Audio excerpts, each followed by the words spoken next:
Just a few seconds, sir. We'll be there. Okay, no problem.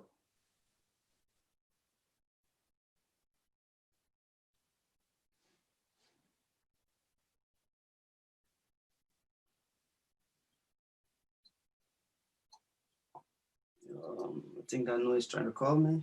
He want to confirm. If everything is okay. Yeah, I think so.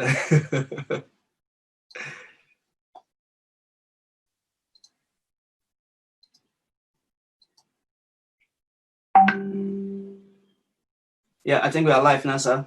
Good.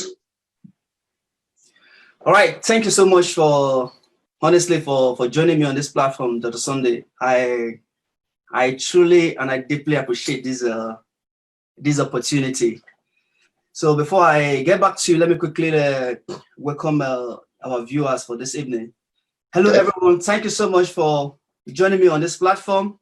Tonight is actually it's a great day that I've actually really been looking forward to be able to share this moment with Dr. Sunday Adelaja. And I want to encourage every of our viewers tonight, wherever you're joining me from tonight. I don't know if Africa, Europe, Asia, America, wherever it is, I want to say welcome to this platform. And I want to quickly say, if you have anyone that you are totally in love with and you feel you should give a gift to somebody today, I want you to do one thing. Just click on the share button or invite them to join this platform tonight, because I have Dr. Sunday Adelaja in the house, and we're going to debunk so many things that actually be holding so many people back from starting what they should. So that is the purpose of this evening's meeting. So tonight, actually, Dr. Sunday Adelaja is here already online with me. And actually, Dr. Sunday, you are kind of person who don't need any introduction, if I may say. But for what I call it, for Christ's sake, I would just give just a brief introduction of who you are, probably to most people who haven't who had the opportunity of coming across about you today. So I would just say one or two things about you, sir. So Dr. Sunday Adelaja is a pastor, he's an author, and a speaker. Dr. Sunday Adelaja is an author of over 300 books, among which are bestseller. Dr. Sunday Adelaja, honestly, reading about you, written over 300 books, and you are still writing, is incredibly amazing. And for most of us who lives in Europe here, you understand what I'm about to say right now. Dr. Sunday Adelaja have founded a church of over 25,000 in attendance in a single meeting. His church being recognized as the biggest church in Europe, which is God Embassy in Ukraine. If you live in Europe, you know what it takes to have a church attendance of 25,000. I really want to appreciate and your success, Dr. Sunday Adelaja. And it's a pleasure for me to share this platform with you this very evening to talk about this very unique, important topic that we're about to discuss this very evening, sir. I'm a kind of person, I don't really get so thrilled with success. Probably that's the reason why I have so many autobiography in my library, because whenever I seek success, I try to trace the roots. Where does the success come from? How did it happen? Sometimes we happen to pay so much attention to what we see without really caring so much about how was it made. During my research about you, I gathered so much information that really got me so amazed. And besides you being an actor, being a businessman, a founder of church, you are also an incredible father. This is amazing, and a great husband as well. So I really appreciate who you are. I realized there was a time before you left Nigeria to the Western world, you are kind of person who happen to have challenges. You couldn't even pay your tuition fee, and this was what led you to be seeking for scholarship to study in abroad. When most people see who you are today, they don't actually really know where you are coming from. And my first question that I really want us to handle today is this, Dr. Sunday. Before all your achievements that everybody sees today, the church, the books, the investments, the business, was there a time you doubt where you are today, that I don't think this could be possible? Or was there a time you felt like I should give up, I can't continue anymore? Yes, all my life, especially in most of my life in Nigeria, Yeah, was lived in doubts that I could do something great. That moment of doubt was reduced when I got saved just before I finished my high school. And I began to have faith when I got saved that I could also be successful. And so after I got saved, and I had faith that I could give my WAEC school living certificate exams very well, and that I will be able to pass my JAMP, that is university entrance exams. So that time I began to have faith. But most of the years before then, since when I knew myself, I was always full of doubt about what I could do. Even when I was traveling abroad, I was afraid that, will I be able to be competitive over there? I was not sure. Will I be able to make it? Will I be able to study with the white people? Will I be able to? Because I came on scholarship. So I really wanted to be sure that I was not sure that I was going to do well among the best of the world. But now that is like a dream, like it never happened. As if that was not me. Wow. But what makes you really doubted yourself then? Was it because you weren't smart enough, or you weren't having what it takes, or what? Yes, when I was growing up as a young person in primary school, I couldn't read and I couldn't write. Okay. Because I don't think it was the dyslexia. Yeah. I don't think it was, but it was just a different kind of. I have, even up to now, I have a different way of seeing things. So I think one of the things that teachers should pay attention to and parents should pay attention to is that there are different peculiarities to different children. Yeah. And children have different way of perceiving reality and studying also. There are some children that could study better by looking at pictures. Yeah. There are some others that could study better by hearing. There are some others that could study better by thinking. There are some others that could study better by questioning. So in my own case, when I was growing up in primary school, they will bring a picture. Almost in all countries of the world, you have pictures and you have this name of the thing, right? Like this is a dog, so they have a dog picture, and then so that didn't work for me too well. I saw the picture, but I couldn't read the words. Unless I knew what it was, but I couldn't read it. So my problem was I couldn't combine. For example, if we are going to talk about this, but how could you say this is TH? You said this THIS. So, but T, you said T. I can't hear T here again. I can't hear H here. Yeah. I can't hear S here. But why should you call it THS? It's supposed to be THI. Yeah. It's supposed to be pronounced differently. I got it.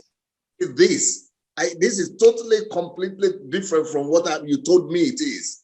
Like, for example, if you told me that father is FATHER. So when they will tell me this is father, I will say it's not possible because you told me this is F. I can't hear F here again. Yeah. It's supposed to be FRT. So why did you tell me it was going to be FA? And what I'm reading is different. Why did you pronounce it different? So my own problem was that. That's why I couldn't understand. So I think it's a different learning method. I think it's questioning or, reasoning, because now that is what has helped me a lot. So what I've noticed right now is that in most situations in life, most people see things in a straightforward way that everybody could understand. But I always see things that nobody else sees. I always notice things that nobody else is paying attention to. I'm always seeing things that people are not seeing because I'm thinking differently. That's why I'm able to write all the books. That's why I'm able to come up with the Nigerian church, for example. People see me as a critic of Nigerian church because I see all the loopholes. I see all the things that are not being done well, and people are comfortable with these things, but I see that they are wrong. So when I read the Bible, I see the Bible totally different from what other people popularly translate it to be. So that is what has helped me in my studies. So when I now came to Europe, and this is now university level. University level, you are allowed to think. I became the best student in the university out of 25,000 students. I became the best because I could reason, I could think, and I could give life to my mind and fantasize and digest and argue and analyze and put things together. So, but when I was small in Nigeria, it was more like, they wanted me to pronounce things the way it is. They wanted me to say this. They wanted me to, do things the way it's supposed to be done. Everybody's supposed to do it. Yeah. And that worked for me. That breaks me. So from primary 1 till primary 4 or 5, I couldn't read. I was 10 years old when I began to read.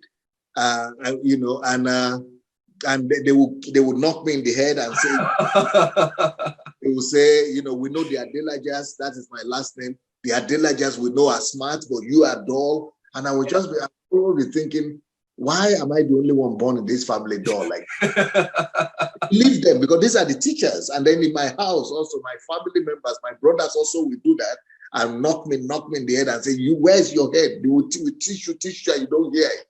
And, so the same problem I had with mathematics, because in mathematics, they will give you a formula.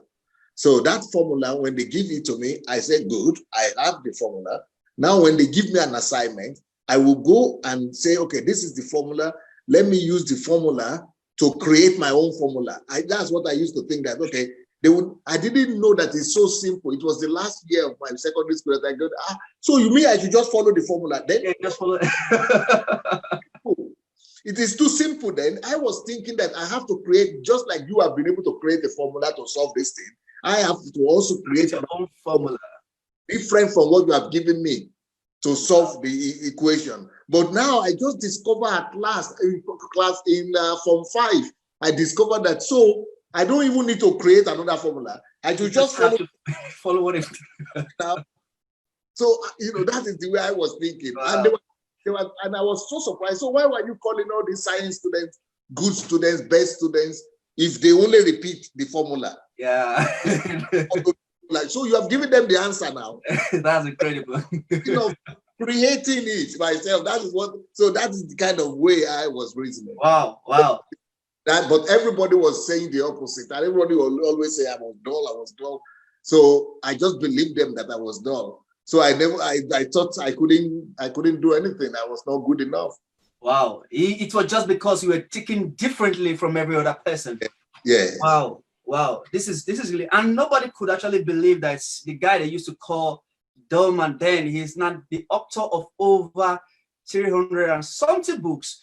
Actually your books are really pretty amazing. I'm actually reading one of your book right now called the Kingdom Driven Life. Honestly, this is an incredible book, and I would recommend anyone out there to go and look for this book if you really want to understand the principle of the kingdom and the rights that everyone have as a kingdom citizen. I think this is the book I will recommend for everybody. It has really given me so much perspective ever since I started reading this book. And I have some of your books here as well. Your book are really pretty amazing, and it's quite pretty difficult for somebody to actually really believe the guy who couldn't read word then, can actually be able to do this incredible work. It's not just not reading. I was always one.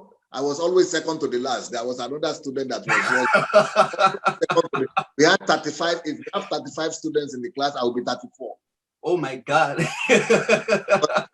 In the secondary school, the last 2 years when I got saved, I got born again, I started relating to people and with people who are the excellent students. And then when I understood this idea that they don't really want much from me, they just want me to repeat the they have given to me easy. And then I started studying and I started. So in the last 2 years of my secondary school, I woke up. And by the time we finished WAEC, and that is the school living certificate exam, I became the best. Only one guy did better than me, from being last.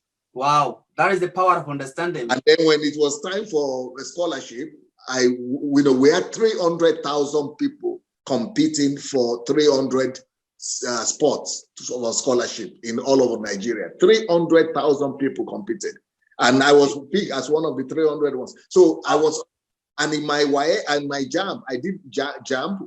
That is to do admission to university, and I had the third best result in the University of Ife. They used to call it University of Ife that time. Now it's Obafemi Awolowo University. So in the last 2 years, when I woke up, when I understood what the whole thing was about, I just, before I even left Nigeria, I started doing well. Well, honestly, that really shows how much understanding can transform our ignorance. Honestly speaking, this is really quite interesting. But let's quickly go straight to the conversation of today. Today I don't know if you permit me, I will call you a creation guru. Because you have this kind of this gift of creating something from nothing, all the way from like the story we just talked about right now, right from the way you started from the primary school to the secondary school to the area of scholarship, traveling to abroad, and finding yourself in where you are today. Your stories have actually been quite interesting and incredible. So it's one of the reasons why I actually really want us to talk about this topic today, because when I have this idea and I couldn't actually think of someone else from my research that could actually say this better, because you've done a particular job regarding this very topic, how to start something from nothing. It was really quite explanatory, and I really believe, man, this could be a gift for somebody. Tonight we want to talk about how to start something from nothing. Obviously, when you come across some people, you ask, why are you not doing what you should be doing? Or why are you not in where you should be? And I can guarantee you that 99% of us will tell you we don't have the resources, we don't have the influence, we are not in the right environment, we don't have the right background, we don't have the right family, we don't have the right culture, so many excuses, so on and so on and so on, and I know you have the information to debunk all these excuses we all have why we are not doing what we should be doing, or why we are not in where we should be in life today. So for someone who have all these excuses that I have just mentioned to you right now, for instance, someone have an idea, a business idea, and really want it so badly, but don't know where to start from and don't know how to start. What will you tell such a person? How will you encourage such a person to start? I don't have money. I don't have influence. I don't have idea. I believe I don't have anything at all. If you don't have anything and you say you don't have anything at all. You don't have people, you don't have connection, you don't have money.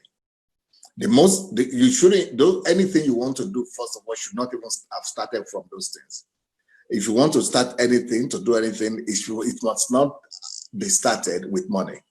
Okay. Anything you want to do should also not be started with people. Anything you want to do should not be started with anything physical, tangible, or material. Wow. Everything or anything you wish to do in life has to be started the way God started things. Wow. And that is with nothing. Okay. The best thing to use to start something is nothing. So what you start with is to acknowledge yourself. You have to acknowledge that you are there. So you don't need any other thing as long as you are available. Okay. You are the most important resource. Your mind, your eyes, your hands, your legs, you are the most important resource that God has given you. So once you have you have hope. Once you have you 50% of the thing is already there, or what you need. The second most important thing that you need is time. You need to know or wake up and be aware of the wealth of time. You need to realize that time is not just 1, 2, 3, 1 o'clock, 2 o'clock, 3 o'clock. That time is wealth. And that time is more important a currency than money. You also need to realize that time is more important a resource than people. Time is one of the most potent powers, energy, and wealth that God in nature has already given to everybody. Because everything you see today physically is a product of time. Time created everything. Benjamin Franklin said, time is the raw materials from which everything is created.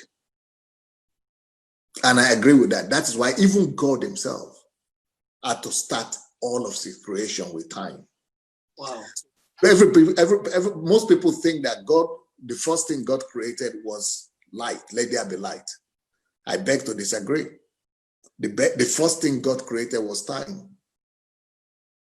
Because he said, let there be light. He said, and there was light, and there was day and night. Yeah. Evening, morning, and evening. What is that? And he called it the first day. Yeah. All this happened within time. Time. God has to, first of all, God had himself. In the beginning, there was nothing. In the beginning, God. So God had himself. The same thing with us. You have to be aware of yourself. That's why in Genesis chapter 1, verse 1, it says, in the beginning, God. That is self-awareness. God came to the acknowledgement of himself. In the beginning, I am available. I am here. That is the most important resource. I am here. I am in the beginning. It didn't say in the beginning, light. In the beginning, water. In the beginning, trees. In the beginning, sky. In the beginning, God. That is a personality. That's an identity. So that's why the most important thing for you to create something is not money. The most important thing for you to create money is not people. It's not connection. It's not anything. It's you, your identity. Be aware of yourself. Wow. Second thing that God did to create things, he created time. He put himself in time. He created the wealth of time. But that time, we don't need to create it anymore. Time is already created and time is already given to all of us. So why did I say time is a raw material for which everything is created? For example, now, I and you, Eddie, we are sitting here. We are going to spend maybe 1 hour or 1.5 hours together. Yeah. At this time we are spending the time. That's what we say. But really, we are converting the time. Yeah. We are converting. By the time we finish this our 1 hour time together, there will be a product of wisdom, a product of knowledge, a product of, even physical product on the YouTube video. And then there will be a title there. And people could be going there now to draw from it. So but that same time, 1 hour we are spending here, somebody else also is spending it, just walking the street, or just drinking in the bar, or just wasting it. There is no product at the end of the day. They didn't convert the time. One of the most important things you could ever do in your life is to realize that everything comes from time, but it comes from your ability to convert it. Wow. For example, somebody could be, for example, in my own case, I have a driver. I don't drive myself. And the reason I don't drive myself is that I pay my driver maybe less than $2,000 a month. And that $2,000 a month, I could, every time he's driving me to town, or every day, 1 hour, 2 hours that I'm sitting in the car, I am already producing a book or a product or something like that that will cost more than that 2,000 in 1 hour. Wow. And but I'm paying it to him in 1 month. Wow. So Honestly. him, right? It's in a month, but use that time to convert it into products. So one of the greatest things people don't realize is that everything comes from time, but there are other processes to it. So what God did is that he was aware of himself. Good. Then the second thing he did, he created time and put himself in time. He was aware that everything comes from time. Good. So in our own case, I've given you 2 points. Now the third point is that God, even though he created time, finished, but he didn't still rush to keep on creation, the process of creation. So what did he do? He created time, and the Bible was saying, told us that the Spirit of the Lord began to hover over the earth, move over the earth. So he didn't do anything, so to say. He was not creating anything. He was not in a rush.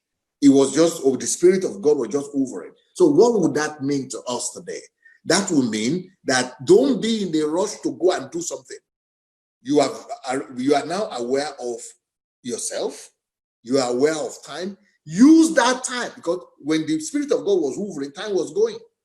God was converting that time when the Spirit was moving over the earth. He was using it to create and to get ideas, pictures and ideas of how he would like the earth to be created and what the earth must look like and the heavens. So the same thing with us. Once we know that, okay, I have time, use time to create virtues in yourself, to create pictures in yourself, to create ideas. So how do you get those ideas? Because, everything comes from an idea. So you have time, you have an identity, you have your mind. Okay, so that your mind has to be now full to force. So I don't have anything, I don't have relatives, I don't have money, I don't have anything, but I have myself. Good. Then I have time. I should use that time to create content in myself, to add value to myself. That is how ideas come. So how do I create content and add values? I begin to feed myself with information. Just like you are doing now. For example, some people, they just go ahead and watch Nollywood, or they watch, there's something now, Netflix or something. Yeah, people talk about it. I think they have a lot of videos and things like that. So much. Yeah, they go and sit down there and just begin to spend time. Well, they don't realize that time, life is time. And that time, you are either investing it or wasting it or spending it. Most people spend time. Other people waste time. But time really is supposed to be converted. Every minute that comes to your life is supposed to be converted into something tangible. Every hour, you must be able to task yourself and ask yourself, there's 1 hour that just passed, between 8 to 9. What product has come out from it? What have I converted that 8 to 9 to? Talk less of a whole day. If you are not, some people cannot point to one thing they converted into 24 hours. 24, not 1 hour, 24 of them, and you didn't convert anything because they didn't realize the power that everything comes from time. So while you are going to sit down there and be saying, oh, complaining, you can be complaining, I don't have money, I don't have, instead of me to be complaining that I don't have money, I don't have connection, nobody to help me, I will go into books, into library, into videos, and every minute, every hour, I'll be converting to some group of knowledge, to some value chain of knowledge, value chain of wisdom, value chain of understanding in myself. I will be building values in myself. By the time I am through, and there is this Malcolm something that wrote this book on the law of 10,000 hours.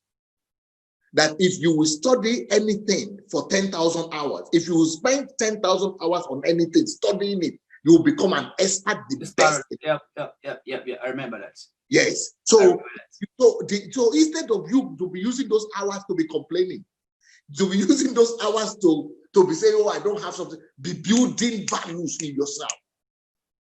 It doesn't even have to be a subject or something. Just be adding value. So that by the time you open your mouth like this, the resource, the value, the wisdom, the content that will be coming out of you, everybody will be saying, where is it coming from? Why is it so different? But if you want to create something, that is how ideas come. By the time you begin to listen to things and begin to hear things and begin to read things, you are adding value to yourself. From those values you're adding to yourself, you begin to get ideas. And that's what God did. So when the Spirit of God was hovering, it was not wasting of time. It was not wasting time. It was not a waste of time. The Spirit of God was hovering, creating content and panorama inside of God. So that is how God was able to know, now we have to put stars. We have to put moon. That's how God was able to know we have to put trees. That's how God was able to know we have to put firmament. He was seeing the pictures in his head because he had come together to put the content together. The same thing we do with time. So when you want to start anything and you don't have people around you, you are a lucky man. Because when you want to study something, when you want to start something, one of the greatest disservice you could do for yourself is to have people around. Wow. Because you will never have time to create value and content in yourself. You will never have, because they will be distracting you. You'll be going to them to talk, and everybody is talking, everybody is joking. You will not have, but what you really need is the wisdom of being alone, solitude, where you'll be able to create content into yourself, where there will be nobody to distract you. You should be able to hide away from everybody and be adding the content inside, so that by the time you come from that solitude, by the time you come out, they will say, what happened to you? The knowledge, the content from which you are talking, they are thinking, are you not the same person I used to know before? Because you have come to load yourself with content. Not just watching films and something. No, convert that time. If you do that for 1 whole year, that is why everybody that is a billionaire in this world today, they average that they read a book a week, 52 books a week. A year, 52 books a year. Why? Because they are converting time. So it has been calculated that in a week, they don't just waste it. Apart from their job and everything they are doing, they are still reading a book a week. They are converting to something that whole week into a whole book. 52 of them, and then apart from other things they are reading and studying, and they are studying something, because they are creating content. That is why they are above everybody else, because they have created so much content in themselves that everybody depends on them. That is where their whole ideas come from. Just like God's idea came from him, his spirit hovering over. Before he started anything, he didn't. Before he brought all this distraction, no distraction. When he was alone, he was just allowing the Spirit of God to create. While the Spirit of God is hovering, he was creating content. The same thing, while you are adding value to yourself, when you are reading, when you are studying, contents are being, you begin to see picture. Just like my house right now, because the Bible says in Proverbs 24 that every house must be built by wisdom. That by wisdom a house is built, and by understanding it is established. No, what does that mean? Wisdom is the ability to see. That is what wisdom is. Wisdom is the ability to see what other people are not saying. Now, we say this man is a wise man. Why is he a wise man? You see solutions. You see answers when everybody says, what can we do? What can we do? Just like Solomon. We say Solomon is a wise man. Why? Because, they brought situations that were totally paralyzing, that things that nobody could find answer. 2 women came with their children and said, but this guy found a solution. That's wisdom. The ability to see answers, to see solutions. But the highest solution is ability to, the highest wisdom is the ability to see the way God is saying, or to see exactly what God would have done in that situation, to see what God would have done. So, for example, if there is accident or hunger or tragedy or sickness in this place, you see, if you could manage to see what God could have done in that circumstance, that becomes the ultimate solution. It becomes the highest solution. It becomes the most perfect solution. That solution will beat any other solution. It will become the perfect, the whole idea. That's why we do research. Why do we do research? Why do we do chemistry? Why do we do biology? Why do we do research on human? So that we will see how God created us initially. If we could see how the body works, how everything was originally put there by God, we could bring healing to that place. Why is it that we use glasses? We have not been able to see how God created and formed those lenses. If we could see the way God created it, the way it was originally, we will be able to restore the eye. Why is it that we've not been able to resolve some problems in the earth? We have not seen what God has seen. So the ultimate wisdom is to be able to see what God says and the way God says. That's why I'm using Bible as my standard. I could see the way God operated. I could see the way He created, the way He functioned. That no, in the beginning, God. I see. I got my answer. In the beginning, I only need myself, my self-awareness, my confidence. I only need to know who I am. I need to be alone with myself. So then it says, God, the Spirit of God was hovering. I need to remove everybody from around me. Use the time that I have to put content in myself, so I could be able to see the picture that, okay, then your eyes of wisdom will open. So if every house is built by wisdom, and when the Bible talks about house means it's not just talking about physical house. It's talking about anything that you want to build. In another scripture, it says enterprise. Every enterprise is built by wisdom. So that's what God was doing. God was allowing the Spirit of God to move so that you will see. And wisdom in the short form is the ability to see. So a lot of people just say wisdom is knowledge, the ability to apply knowledge. Well, you can say that, but you have to get the knowledge too. So that's wisdom too. Wisdom starts from knowledge. Then it goes to understanding before you can act on that wisdom, knowledge, understanding you got. Yeah. But I like my own definition, because the Bible says that the eyes of the wise is in his head. Wow. So that is the ability to see. That is the most important quality of wisdom. So, but for example, this is my house that I have right now. I have 60 rooms in this house. 60. Now, yes, but the person who saw it was the architect. So before this house before we even cleared the trees and the grass from this place, because we built it from scratch, I got an architect and I told him what I would like to do, what my idea of a house. So he came back to me and after 6 months of drawing and things like that, and drew rooms. I mean, I could see the tiles. I could see the color of the tiles. I could see the window blind. I could see the doors. I could see the window. I could see everything in color. So but the house has not been built, but I already had it in paper, in sketches. So the house had already been built through wisdom before it was established by understanding. So every house is built twice. The first time is in your head, in your mind. The man that is able to see. Imagination. Yes, seeing. You saw that architect. He saw these things in the spirit, in his mind. He was able to even draw it from his mind and put it in drawing. Just like God did. Before God began to say, let there be all these things, he first of all let the Spirit of God draw over and create the pictures in his mind. That is what it says, that every house is built by wisdom. Every house is first of all built by what you see in your mind. Before it is now established concretely with concrete and cement. Concrete and cement is not the priority, it's not the preliminary, it's not the most important thing. It's secondary, it's not the primary. The primary thing is what is in your mind. So when you say you don't have anything, you don't need any material thing, that is secondary. It comes after wisdom.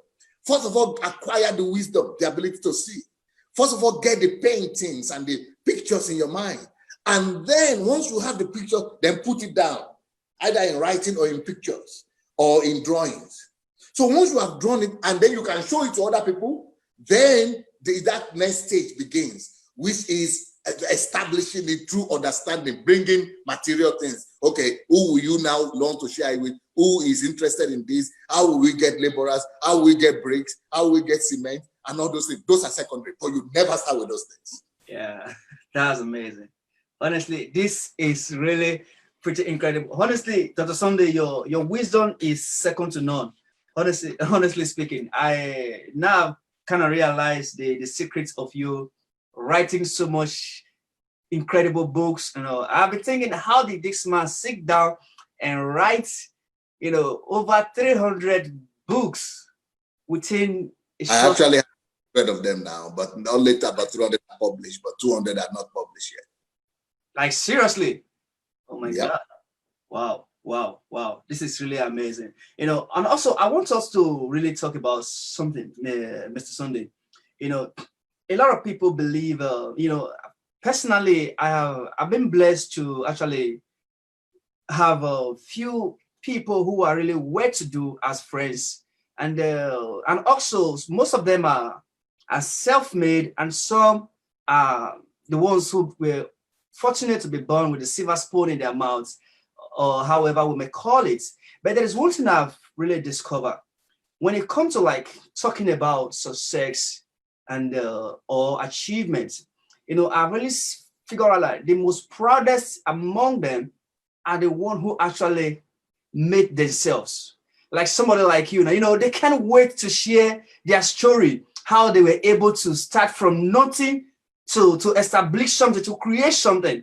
So but one thing I've actually realized in this scenario is this, sometimes when we don't have people to give us everything we need to start, we feel like probably maybe the world is against us. God never loves us so much. We are being the fortunate people in the community. I don't know. Somebody like you started with almost absolutely nothing. To where you are today. I really want you to address something here. Is there anything advantageous in being born without a silver spoon in your mouth?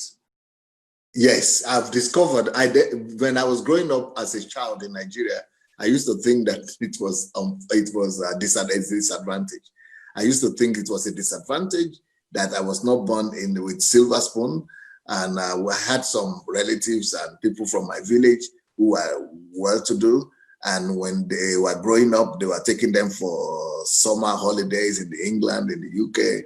And they then later on they moved over to UK to do their secondary school and primary school, secondary school, and university. And I was thinking, wow, I'm so unfortunate here. And I couldn't even afford 3 square meal. I was thinking, this my family is cursed, and we are so unfortunate, and we are not born with silver spoon and all that. But today, when I later came to Europe, something happened at the time when my teacher told me I would never speak Russian language because, by the way, I never even spoke English when I was in Nigeria. I never spoke.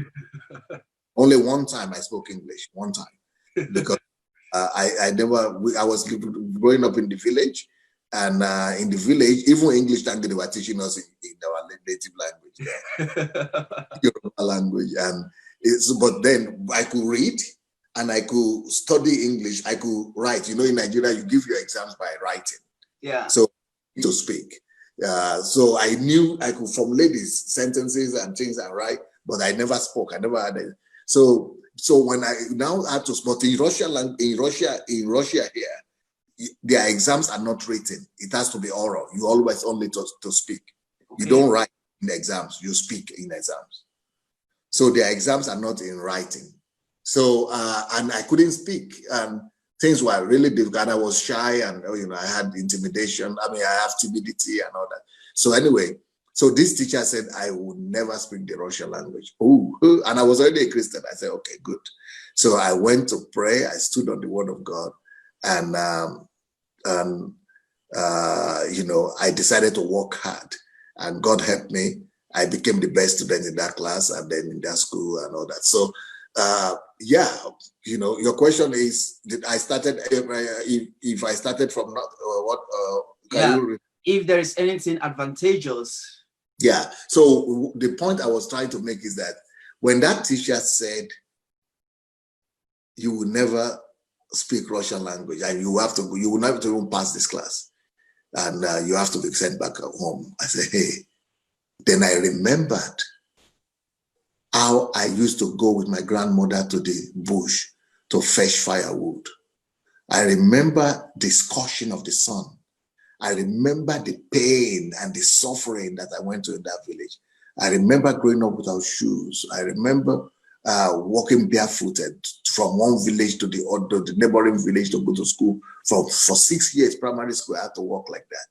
I remember all the suffering, no food. And I was imagining myself where I am right now in this class. It's like I am living like a millionaire. I never saw a home like that in my life. And so anyway, so I said, the pains of my upbringing, the pains of hunger, the pains of the scorch of the sun, the pain of poverty, the pain of being called a bastard, the pain of fatherlessness, the pain of not knowing my mother till I was 12, the pain of that I survived in Africa. I said, this pain is so strong and so much more difficult than any pain of studying. So I don't care what the pain of studying in this university will be. I mean, at least I'm not even studying in the sun. Yeah. How difficult that language is. Even though I don't understand the word, and I have to go take the textbook later on, go to the library and bring English dictionary, Russian dictionary, and begin to write everything down to English, translate everything to English so that I will understand everything. But it doesn't even matter the pain of that process of studying. It's nothing compared going to the bush barefooted to the forest, to be cutting trees and dry the tree and then put it in your head and go and hawk it in the city. There's no pain this studying. It's not even 1% of the pain I already suffered. So I said, I will now maximize the energy of that pain. So I will remember, what I will do is that I will remember the pain of the sun, the pain of the hunger, the pain of the poverty. I remember that, and I will draw energy from it, that kind of pain, if I could survive it, that is, and I endured it that time, I will endure this pain of. What is before you now? So what I did was that each time I finished my school, I would go to school at 7 o'clock. Our classes used to start at 7 o'clock in the morning. We finish at 3 o'clock in the afternoon. But by the time I finish there, I go and eat in the canteen. And then from eating, I go to the library and I stay there till 9 or 10 p.m. at night. Every day I did that for 6 years, every day without failing. Monday to Friday for 6 years, I was always sitting 6 hours in the library. So I said that pain of sitting in the library, and 6 hours is a lot of time, you alone studying and not going, not sleeping, just in the library, and forcing yourself to do this. But that pain of forcing myself to sit 6 hours, because I would sit like, I would think I've sat there for 2 hours. By the time I look at the time, it's just 30 minutes that has passed. I would think I would sat there for 10 hours. By the time I look, it's just 1 hour. So, but that pain is nothing compared to the pain I was coming from. So I was drawing energy from my experience, from my past, from my pain. So I converted my pain of the past to energy that this is nothing, to a challenge, to an energy that pushed me to say, this one, I will sit here. So, but nobody was doing that in the university. Nobody was, so all of them were going, or most of them were going to the library. They would sit there 1 hour and they want to go and eat, they want to go and smoke, 2 hours, 3 hours, but nobody was sitting there 6 hours. Even if there is somebody sitting there for 6 hours, they were not doing it consistently every day. Even if they were doing it every day, they didn't do it for 1 year and not miss a day. And even if they did it for 1 year and not miss a day, nobody did it for 6 years and not miss a day. I never miss a day. And even for all my 6 years, for first degree, second degree, I only missed class 1 day. So that is not pain at all for me. Any sacrifice is not pain for me compared to where I was coming from. So that is the advantage of not being brought up with silver spoon. That is the advantage of suffering pain because I had something to fall back on. But the people who came on scholarship with me, they were all from the city, from secondary schools, from grammar schools, from federal government colleges, unity schools. They were exposed. They didn't know the kind of pain I never saw anybody that came from the kind of background that I came from in those classes. They couldn't suffer. They couldn't. So when I started church also, I mean, for 4 years, I couldn't get one white person to attend our church for 4 years. Wow. And I again remember my pain of the past. And I said, if I use this thing in university, I became the best student. I said, anything it would take. So I said, if you would take me to fast 10 days, I will fast 10 days. If you take me 40 days, I'll fast for 40 days. Because before, I was fasting. I was not fasting, but I couldn't eat. I didn't have more food to eat. I mean, all my life when I was there. Now I can discipline myself. I remember the pain of that one. That even the fasting for 40 days is not compared to the pain I was going through when I was going. So when I started our church, I fasted for 6 months, from June to December. 6 months. I was only eating in the evening once a day. And then I would pray every day for the first 2 or 3 years of our church. I would pray 6 hours every day. So that 6 hours of praying, it is because of what I did in the university. That I was in the university, 6 hours in library. I said, now we convert it to spiritual something. So I started doing it spiritually. But that is all, possible because of the pain that I was feeling from my underprivileged background. So that my underprivileged background gave me the energy. And people will be complaining they cannot pray for 6 hours a day, talk less of every day. They cannot, fast for 10 days, talk less of 40 days. But because of my own pain of deprivation and lack and, struggles and, all the things, I will just remember those ones and say, this one is nothing. This is nothing. That is why anywhere you go and study the life of real successful people. There are people who have passed through some pains and some difficult past, and they now leverage on that difficult past. That's why when you see people who are coming from people with silver spoons, it is their fathers that have suffered. That's Christ who are successful. But they who are bread and butter, they have all the privilege, but they are not as successful as their father again. And even the ones who are successful, the first generation self-made millionaires, they have some pain that propelled them, either that they don't want to go back to, or that is making them to want to escape that past. So it is that pain, that is the energy that drives them and that makes them to build a greater future, that pain of the past. So I have seen it in my life now that it has become the greatest blessing God gave me, that it put me in poverty, because all those people that I said were going to Britain and then later on moved to England, all of them are looking up to me today. Their father was one of the most richest person in Nigeria at the point. For you to study primary school, secondary school in Great Britain, and from Nigeria, and you are coming home for holidays 2 times a year, you have to be wealth, and you are going to prime schools, private schools in England. But today they are looking up to me. I am the star of that village. There was only one family in the whole village that was worse than my family at that point. I was the worst of the worst, the least of the least.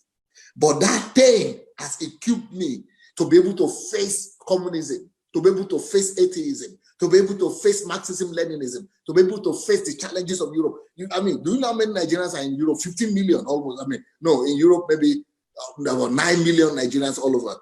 But out of all of them, how many of them have done what I've done?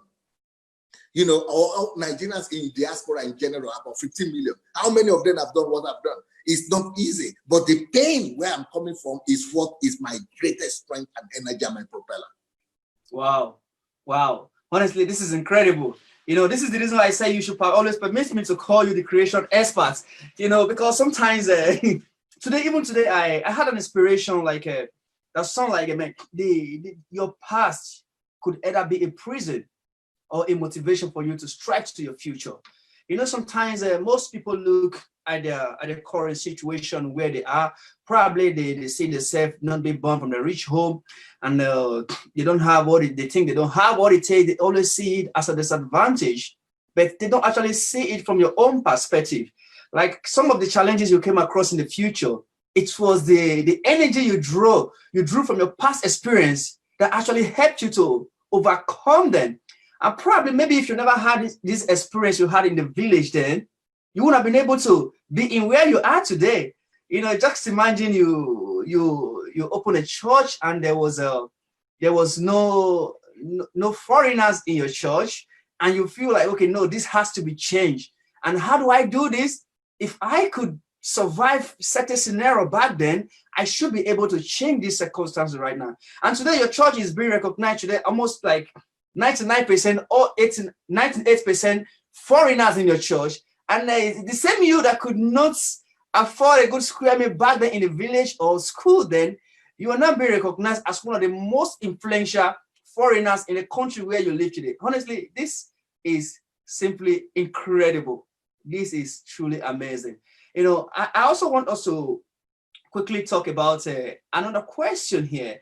You know, you talk about if you realize that you don't have anything, if you think you don't have anything, first you should believe you have yourself.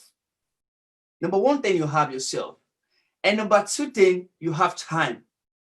You know, I also have a quote about this, that if God could give you the opportunity to have another 24 hours, he has answered your prayers. And it's now your responsibility to convert that 24 hours to whatever you want.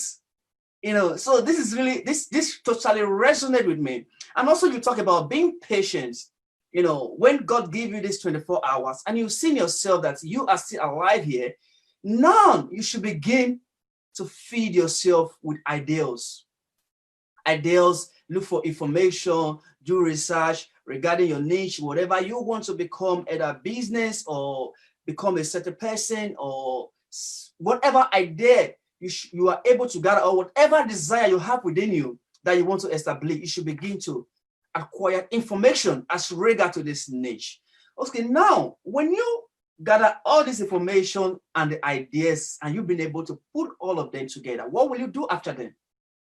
So now that you have an idea of what you want to do, sit down. The next step is sit down and make a list of all the people who have ever done what you have done. Wow. So you know that people, you know, find 10, 20, 1,000, 100, 200 people who have done something similar. Then study them, learn the principles and what they have used to do that. What is their secret? So once you have been able to put that together, then that all those things you are learning, they give you idea what to do next. Then the next thing you want to do is to say, okay, this thing that I want to do, who might be interested in it? Who are the other people? Can I find people who might have the same burden, the same desire, or whom this thing that I want to produce will interest? So let's say I want to produce, I want to produce telephone. So who are the people who are most likely able to pay for this telephone? Or who are the people who could help me to produce it? Or so I don't have money. Remember, I still don't have money. So I say, okay, this thing is supposed to help these people, is supposed to benefit these people, but I have ideas. Remember, I had the idea that I want to. So I have studied the people who have done something similar, and now I have to sit down and say, what is it that those people have done, but that I see that I want to add value to, that I'm bringing that is special. What is it that I am bringing that is special? What is it that is going to be different from what those people have done? Those people have done this, those people have done that. I see. Because you have studied them, you now see your own uniqueness, what you are bringing to it. So you have your own idea and you have written it down. So then you still don't have money, but you can approach people and say, see what I'm coming with. You remember there is something like that here, there's something like that here, but this is what I am bringing in. And this is the thing that if this thing goes, and this is what this thing is supposed to give everybody. So if I have the idea, now maybe you have the money. You remember we have a list of people who this thing might interest. You have a list of people who have done it, then you must have a list of people, the people who might be interested in this thing. So the people who might be interested, you show them the idea. They don't have the idea, but you have the idea. The resource to take you to do the thing that you don't have. So it's the same thing. So it's the thing. So you are showing them what they will gain from it and what this thing will do to the world. and what this thing will contribute to the society that other things are not. So every idea that you have, you remember this, it is God has already provided people who have all the resources for it to come to pass. The resources might never come, and all the things, you will never have everything you need to do what you are dreaming of doing. But once the dream is born in your heart, you must know that at the same time, when God drops that dream in your heart and that picture in your mind, there are people also who God has dropped the resource in their hands to make sure that that thing comes to pass. So you need to, two of you needs to meet. That's why the Bible says that God is Alpha and Omega. Whatever he begins to do, he finishes it. And once he starts by dropping the idea in your head or in your mind, it drops at the same time people around you. So you must now be able to build the bridge between you who has the idea and the people who have the resource. That's why we are doing the video. That's why we have so after you do that, you might want to go to Facebook, or YouTube. You need to go and talk about your idea. You need to go and talk about your product. That's why people like Steve Jobs, when he created the thing, he came out to talk about it. And he has the idea, he had the product, but the whole world needs the product. He had to convince them that you need what I produce, you need what I have. And that is exactly why everything is good. And he became the richest because he was able to convince as many people as possible to go and spend their money to buy whatever idea or whatever product he has come up with. And the more people buy it, the richer he became. Wow. This is really incredible.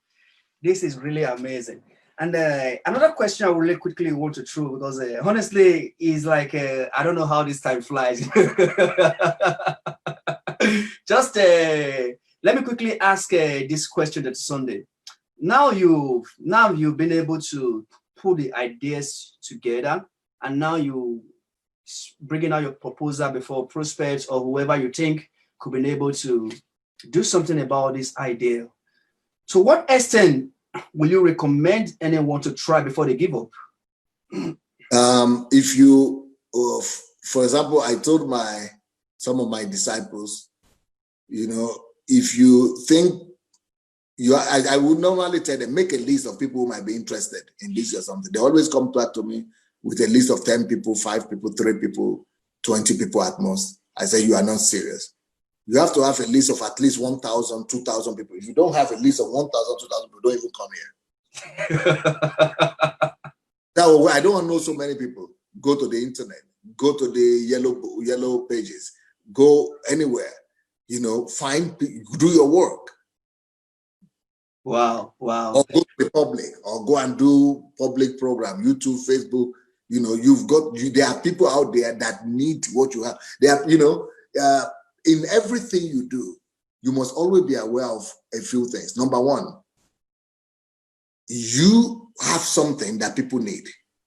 Number two, there are people out there that need what you have, but they don't even know that there is that thing you have out there. Number three, there are people who know that those things they need is out there, but they don't know with whom. They don't know it's with you. They don't know who wants it. Number four, you are the one to build the bridge between yourself and them and make them to see. Just like you now, you have people who are following you. But if you had stayed with all the knowledge you have gained by self-education and everything, if you don't start a program, if you don't begin to do something like this, people will not even know that you have all the things you are giving. And you will not even know that those people who are following you, they don't know those things, that they need you. And so you have been able to reach out to them, and they are now following you because you have been able to build a bridge with it to them. Honestly, Dr. Sunday, this is really an incredible evening to me personally, and to every of our viewer that have been able to join us this evening, and to some other people that will come across this work maybe after now. Honestly, I really, really appreciate your time. I never really wanted it to go as long as this, but the interestness of this meeting have actually really make me disobey my own wills. I really want to apologize for this for this firstly. But my last question is this now. You have made so much incredible impacts across the globe. You've been able to change people's life, be able to tell people who thought that they couldn't become anything. You've been able to give them a kind of foresight. You are a kind of role model to most of us here in Europe here, to actually make us to understand, regardless of where you are coming from, you can actually live beyond every limitation that have been placed on you. You know, your life have actually become a role model for most people here to follow in the Western world here, and as well as back in Africa. Who could have believed the boy who could not read and write in school, the boy who somebody told that you can't speak Russia, the boy who couldn't actually really afford so many things like every other child in the community, is now like one of the most influential foreigners in a country where he was not born. You know, one of the most successful people who have been able to move across the globe to meet with some of the interesting and greatest people on the planet, shake hands with the president and share tables and dining and all that together. I really admire your success, and I appreciate your presence for joining us this evening. And here is my last question, sir. Beyond all these your achievements you've been able to achieve, what actually is the ultimate impact you would like to achieve before you finish your time here on Earth? I want to be able to touch positively 500 million people. Wow. That's on one hand. Secondly, I want to change Nigeria before I die. Wow. And then improve Africa. Wow. Incredible. Incredible. Incredible. Thank you so much, sir, for this opportunity. And also, I want to thank everyone for joining us this evening. And if you have always been thinking, I cannot be anything and I cannot do anything, honestly, now you realize it's a lie. Dr. Sunday have actually really dissipated and debunked all those beliefs that we all have, because we are not born from a rich home, because we didn't find ourselves in a certain part of the world we believe is greener, is not an excuse for you not to do anything. First, if you have yourself, you can do anything and you can become anything. And secondly, if you have time, God gave you the ability to acquire another 24 hours, you can do something. And if you have that time, don't get into a rush, be patient, acquire information. And once you got all this information, begin to look for people who have traveled the road you're about to embark on. Find out their secret, read their story, read their biographies. You know, sometimes I do tell people, you can't be broke and be watching comedy clip. You know, this is, it's impossible. Let's be real. You know, if you can have problem in your relationship and be watching movies that does not relate to whatever you're doing, whenever you've been able to put all this information together, then look for people who have traveled around the road, traveled down the road you want to travel, study their footsteps, study their secret, how did what they did, and how can I also follow the same path? And you realize if they could do it, sometimes people will tell you, if I can do it, you can also do it as well. Why? Because they believe it is the formula. Anybody who follows it can actually achieve it. And once you are able to gather all this information, you look for the people who can be able to, who have traveled the same road you travel, then consistency begin to work. You don't have any reason to give up. Like Dr. Sunday said, you can't just come to me and say that you've talked to 10 people that I'm about to give up. It shows that you're not serious.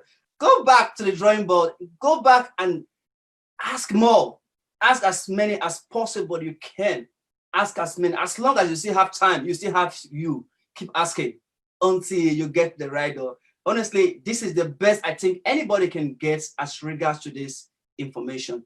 So Dr. Sunday and I today, we believe in you and we believe in your dream, and we look forward to see a better you. Thank you so much, Dr. Sunday, for this opportunity, and thank you so much, everyone, for joining us this evening. Thank you so much, sir, and I really appreciate, sir. And hopefully, I look forward to come to Ukraine with my family. We'll definitely look forward to see you, sir. I really appreciate you so much, sir. Thank you so much, sir. And my regards to the family, and have a nice evening, sir. Thank you so much, Eddie. Right. Thank you so much. Thank you so much.